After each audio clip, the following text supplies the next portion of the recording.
Look what we have. MILLTEK downpipes. Oh yes. And MILLTEK manifolds. Yes, that's right. I've gone ahead and purchased some MILLTEK manifolds, downpipes. Not only that, I went ahead and bought the D-cap as well, so we can get as much power out of this supercharger kit as possible. So for those that are not up to date, in the last video, we took out the engine, the standard engine that we put in the R32 at the beginning, taking that out, and we put in another engine. This one's got a headspace on it to lower the compression, and it's got a supercharger bolted to it. So we put that in, not fully, we got it in dangling, wired it up, fired it up, and it started first time round perfectly. Okay, there we go.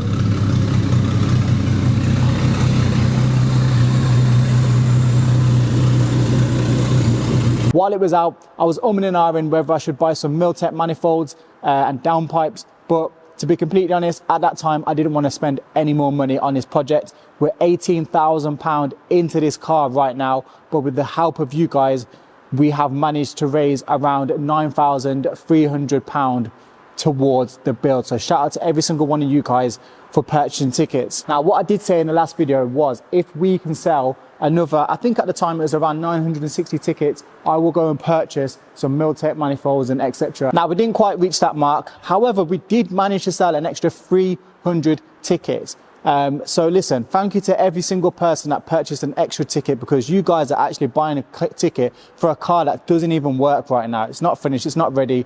And to be able to have raised that much money already is just a blessing. So shout out to every single person that has purchased the tickets so far. It's really, really appreciated. So you're probably thinking, well, why have you bought them if you didn't reach your target? Well, I've got to give a massive shout out to Awesome DTI, a massive shout out to them, in fact, because I hit them up, told them the situation, just asked if there was anything they could do to help.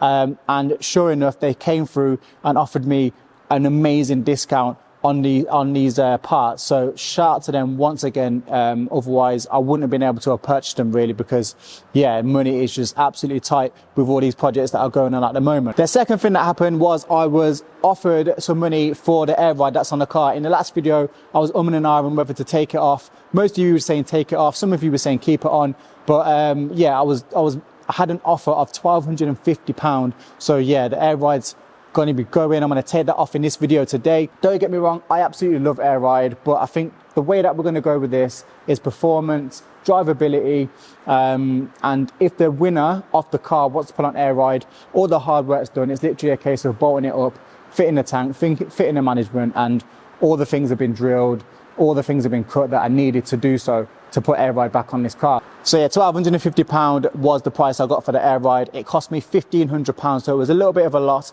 However, we managed to raise, well, yeah, you guys plus me, I guess, managed to raise an extra £300 in ticket sales on the R32. That money, of course, was used to buy the MILLTEK manifolds, and what's left over, I'm going to try and get some coilovers for the car. Hopefully some brand new ones. If not, I have got a second hand set that I could put on for now, and in the future hopefully we sell some more tickets and I can get a brand new set. So anyway, for now I'm going to crack on and remove the air ride off the car so we can get it sold, so I can get the money back for these parts, and yeah, let's crack on with that. So removing the air ride was nowhere near as hard as it was fitting it. It took me a whole day to fit the air ride and about 45 minutes to remove it. First thing I need to do is remove the air from all of the bags. So what I'm doing is powering up the air system, airing it out, which removes all the air, on with the first strut and then onto the rear bags, and then onto the boot build, which, to be fair, was quite easy to remove. It was a really, really clean build, and it took me about 20 minutes to remove this. Well, that's the air ride removed. I'm not going to lie, I was a little bit gutted while removing it. I forgot how good the air ride looked, actually. It's a nice little boot build. The struts and the rear bags, everything's in really good condition. To be honest, I think I sold it a little bit too cheap. But listen, it's sold now, it's off. Next, we need to remove the engine so we can get those fresh manifolds on.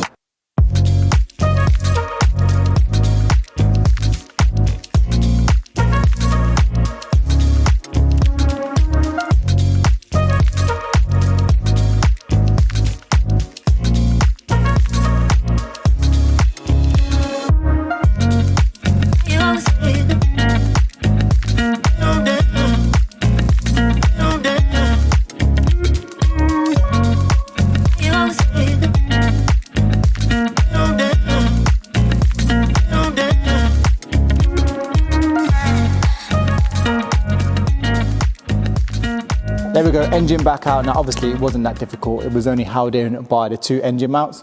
The most difficult part was getting the prop past the decat or exhaust or whatever you want to call it. Yeah, decat. Yeah, because this has actually got a MILLTEK decat on it already. But if we go down to here, you can see someone tried to remove it already and snapped one of the bolts. So it was well worth buying a new one. But anyway, it's out now. So the best way to remove the manifolds, the way I've done it in the past is by removing the inlet manifold and then removing all this heat shielding back here. I don't know if you can see it, but there's loads of heat shielding back here that you need to remove as well. Now, I don't like removing the inlet manifold because it's got a few bolts that are really hard to get to, especially there's one right down near the alternator, which is quite difficult to get to. So I want to try and avoid that. It also means removing all the core packs, the bit of the loom there. So what I'm going to try and do is work around all of that. And after looking around, I think I can see all the bolts that I need to get to quite easily apart from one. So there's a bolt in there, there's a bolt here and here that we need to take off. There's another bolt here that we need to take off. And then the one that looks quite difficult to get to is down here, which you probably can't see it. But I reckon we can get to that by removing the throttle body, which is quite easy. It's literally just 4 Allen key bolts and then that'll come off. So I'm not going to spend too much time talking. We're literally going to skip to a time lapse of me taking that off and then we'll fit the new manifolds.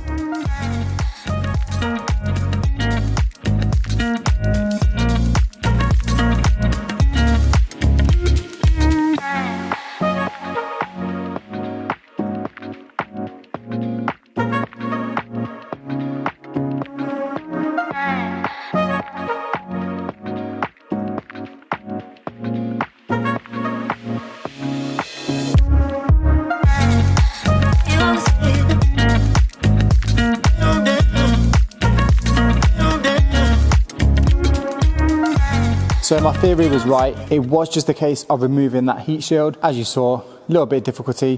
One of the things was this was so hard to get off, and I always have problems with these. Basically, you have to push them in and then pull them, but it looks like someone's already had a go at this and may have damaged it a little bit. But that one came off all right, and it was just a case of removing that clip to get that one off. And then, yeah, as I said, remove the throttle body and then remove the heat shield, which was about 5 or 6 bolts all in all. So now what we need to do is remove all of these nuts here, and it looks like someone's already had all of this off because these bolts are new, which is good for us. And then we've got this written on there, I'm not too sure why, but obviously just to remind them which side goes where. So yeah, these are a 12 nut, I think, and there's about 6 on each. No, there's 3 at the top, 4 at the bottom. So I'll remove those and then we are one step closer to getting the new manifolds on.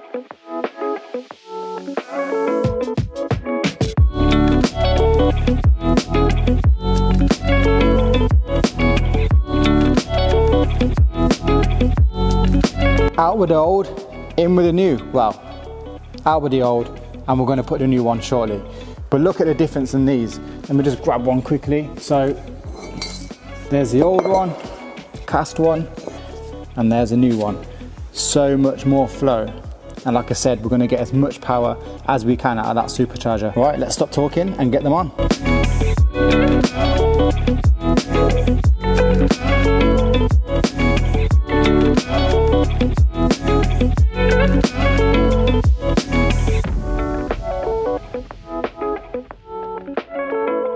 How much better does that look? These things are so beautiful. It's a shame that they're going to be covered up by the heat shield and then of course covered up when they're in the engine bay, but hey, it is what it is. Now I need to fit the lambda sensors, so I need to remove them from the downpipes on this one. So what I'm going to do is I'm going to soak these lambdas for a few hours. I'm going to go and get some food and then I'll come back and all this will be done because I'm not going to bore you with another time lapse. Okay, so it is now the next day and I've been cracking on. I've got the heat shield on and I've started fitting one of the downpipes. Now I have come across a little bit of a problem that I thought, you know what, well I wasn't going to mention it, but I thought, you know what, it's worth mentioning because if someone's using this video as a bit of a tutorial on how to fit their manifolds, even though this isn't a how-to, I definitely personally want to know about this little problem. So let me show you. And like I said, it is a little bit of a problem, but let me show you anyway. So here's one of the downpipes, and it is a problem on both of them, and this is the gasket for the downpipe. So obviously it slots on here before you bolt it to the manifolds, and as you can see, it's slightly off. So if I pull it to there, so it's the closest it can be on that side, you can see it's overlapping on that side. And if I pull it in the middle, so like in the middle of here, bang on, then you can see on both sides it's overlapping. So that means you wouldn't be able to fit the bolt on. Now I have managed to fit one of them, as you can see here. And literally all I did was take a Dremel to it and opened it up a little bit more. But like I said, if you're fitting these manifolds while while your engine's still in the car, then that would probably be a bit of a big problem if you didn't know what was going on. Imagine being on top of the car, underneath the car, trying to put the bolt through, and you just can't get it through.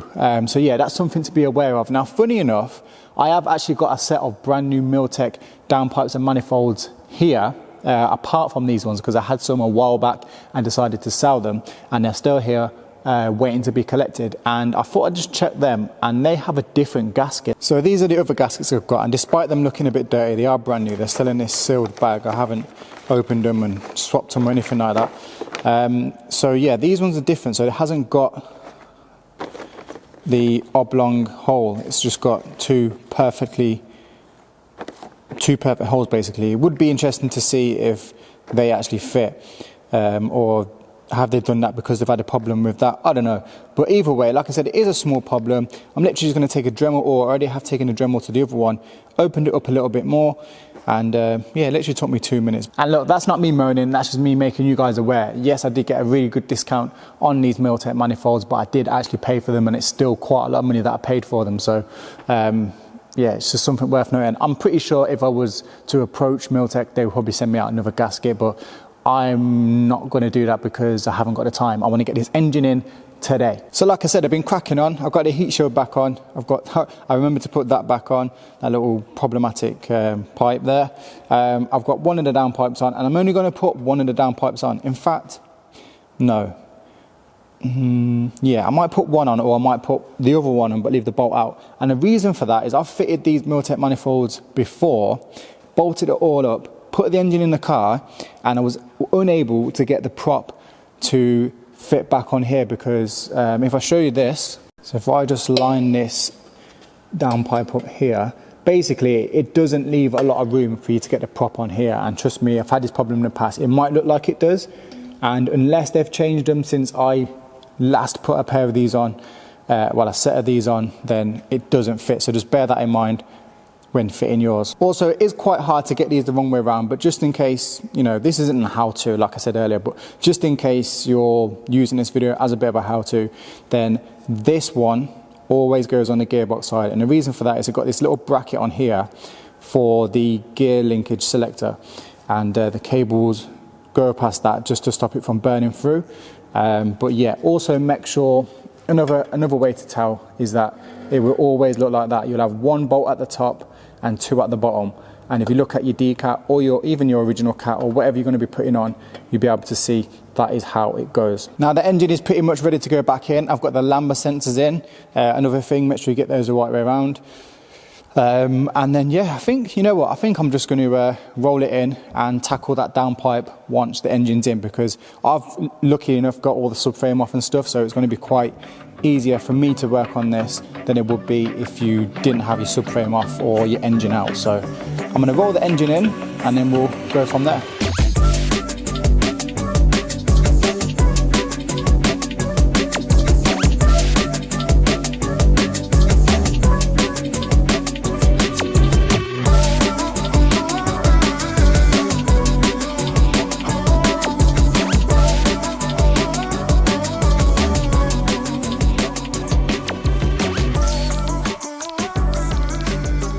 And there we go, the engine's in, all good. Now in this video I was hoping to get it all put back together, get the front end on, fill it with coolant, put suspension on, put some wheels on, take it outside, give it a bit of a rev. Obviously we can't drive it anywhere for obvious reasons. One of those reasons being this ECU is not tuned yet. So obviously the car is now supercharged, that ECU, sorry, is a stock ECU, so we need to sort that out. But one of the main reasons I'm not going to be able to do that is because, if you remember, the old engine that was in here has gone. I've taken it out and swapped it for this engine and the supercharged kit. I didn't realise there were two important pipes missing on this engine, so I should have took them off the other engine and put them on this engine, but I completely missed it, unfortunately. However, don't worry, I'm not going to end the video there. I am going to get the rest of the exhaust fitted, get that other downpipe fitted, get it mounted up to the decat, get it mounted up to our new Scorpion back box, and hear how this thing sounds with that whole new system. So don't worry, I'm going to go and do that now. But talking of exhaust systems, another thing to point out, when I purchased the MILLTEK manifolds, downpipes and decat, it didn't actually come with a gasket that goes in between the decat or cat and the downpipes. So that was a bit annoying. Luckily, it seems it's the same gasket that you get in between the OEM manifolds and the OEM downpipes. Let me just show you quickly. In fact, ignore that, I've just checked and that gasket doesn't even fit, but let me just show you what I'm on about. So these are the gaskets that we're missing. This mates up to the downpipe like so, and of course there's a gasket on there, and the gasket I thought I'd be able to use is the one that comes on the downpipe from factory, which goes like that, which is very, very identical to this one, as you can see, but yeah, it doesn't quite fit. That is really annoying. So the only option I've got really is to just fit it without one, because it's not going to be a massive problem just for a first startup, or I could just run some sealant around it for now until I order those gaskets. It's the weekend currently and it's a bank holiday Monday as well, so I'm not going to get those for quite a while. Or I could split this one up and reuse these gaskets, but I'm going to guess that they are absolutely blown. So yeah, we won't be doing that, will we? So yeah, that's quite annoying, to be fair, and I don't even think I've got any gaskets, any sealant, sorry, so I might have to run over to Halfords, drive all the way over to Halfords and hope that, well, they will have something, but this is getting a bit annoying. Anyway, I'm going to crack on with what I can do in the meantime, and then yeah, we'll just skip to the next bit.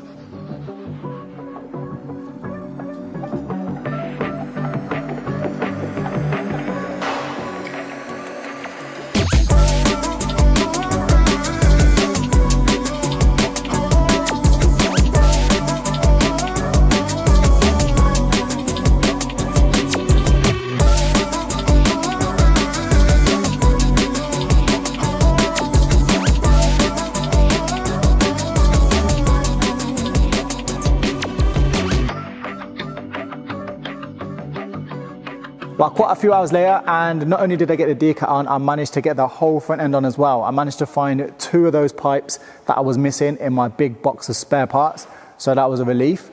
So yeah, I've got the front intercooler on, I've got the pipes on. I did come across a few issues. Basically, I think I'm going to have all this pipework remade. For one reason, it's blue, and for the second reason, I just don't like the way it's routed, so I think I'm going to get it all redone. But anyway, it's on now. Got the subframe back on, got the hubs back on. Obviously haven't got suspension on yet. I was going to remove a spare suspension that I've got on one of my other cars, but I'm just running out of time. It is Sunday and I wanted to get this video out today, but I thought, you know what, actually I'm going to spend another day getting as much done as I can and drop this video on Bank Holiday Monday when everyone's at home relaxing, hungover or just chilling. So yeah, my Bank Holiday weekend has been spent down here putting this car together, so that definitely deserves a subscribe and a like. Go and do that for me. Anyway, what I'm going to do now is put the rear suspension on and put two wheels on, pull the car forward, and then we're going to get a first start up with the decat, downpipes, manifolds, with that Scorpion exhaust. And the reason I'm pulling the car forward is because it's literally against the wall at the moment. So obviously I'm not going to be able to get a video or sound clip of it. So I'm going to pull it forward as much as I can using my jack, two wheels on the back, and yeah, I'm going to go and do that now.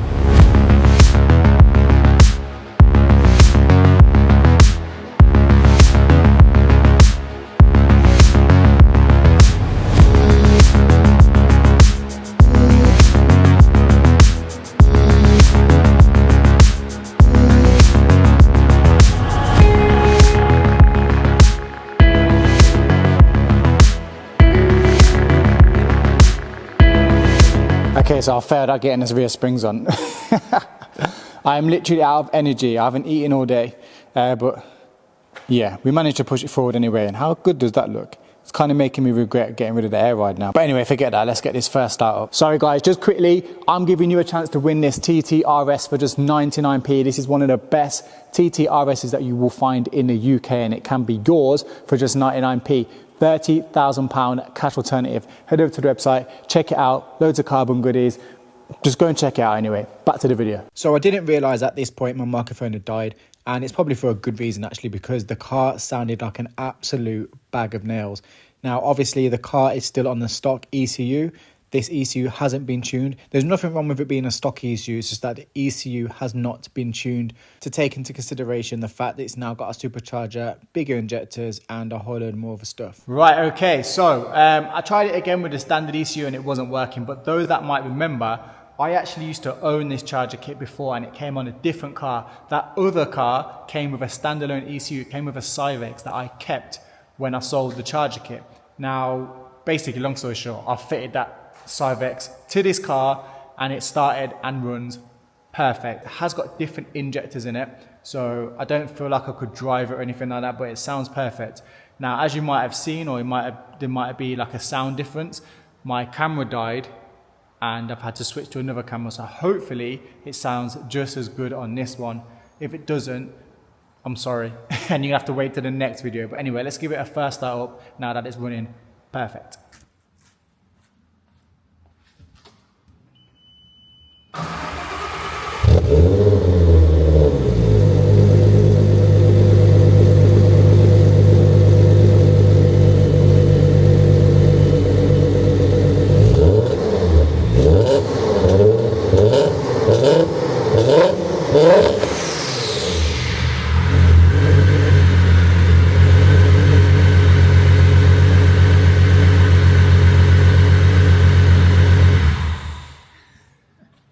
How much better did that sound? And if you heard at the end, one of the boost pipes actually came flying off. Let me just switch the camera around. So yeah, the boost pipe came flying off.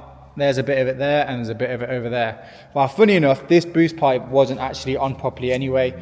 I literally had to budge it up to make it work, because basically the pipe between here and here was too short, and I put a little section in there to make it work, and yeah, it just blew off. But anyway guys, if you've enjoyed today's video, go and hit that subscribe button. I've been down here all weekend smashing this out to get a video out to you, and the very least you could do is hit subscribe for me if you're watching this. Thank you so much for watching. Wait for my next video. I'm not even sure what it's going to be on. Hopefully it's going to be on a twin turbo actually. If not, it's going to be on a DSG R32 that you've probably forgotten about. But either way, there'll be a video out very soon. Hit subscribe, hit like, and go and check out Level Up giveaways. Till then, bye bye everyone. See you later.